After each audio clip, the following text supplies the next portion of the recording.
So the topic of FDIs or foreign direct investment is very vast. It's a very vast topic. It has a lot of branches and it can't be covered in one setting.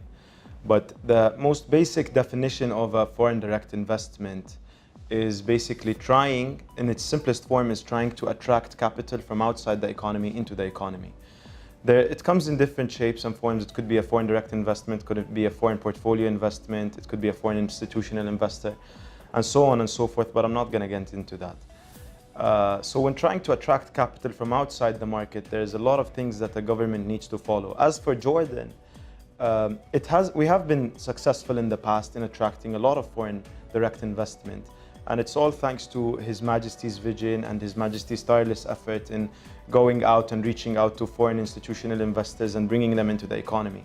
The actual problem happens at a governmental level. So to explain this in a very, very simple terms, imagine that you have a zoo of some sort and you need to attract the most exotic animals to your zoo so that you can attract more foot traffic. In order for you to attract exotic animals, you need to mimic or copy the environment from which those animals come. And it's the same for investors. You need to make those investors as comfortable as possible. You need to mimic the environment or the regulatory platforms, the financial platforms and so on, the rules, the regulations that those investors are coming from. And those backgrounds, you need to copy them and implement them in your own economy so that those investors can have investor comfort, investor safety, and then can have a familiar interface to work with, basically. And this is where the government in Jordan has been doing a very good job.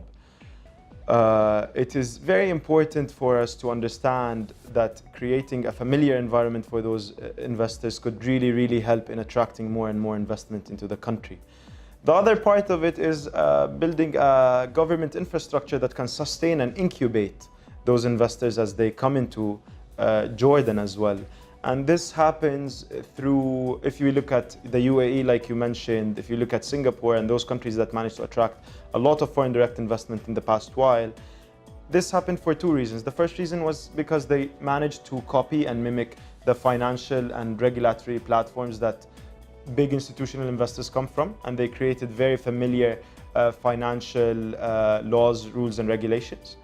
And the other part of it is that the quality of service that the government is providing is very high in those areas. In the UAE, for example, in Singapore, the quality of government service is very high. And this is also something that I feel should be worked on a lot in Jordan. I feel if the new government could work more intensively on those areas, many more foreign investors can come in and it could benefit the economy in a lot of ways in terms of employment, in terms of competitiveness, in terms of quality of production, and so on and so forth.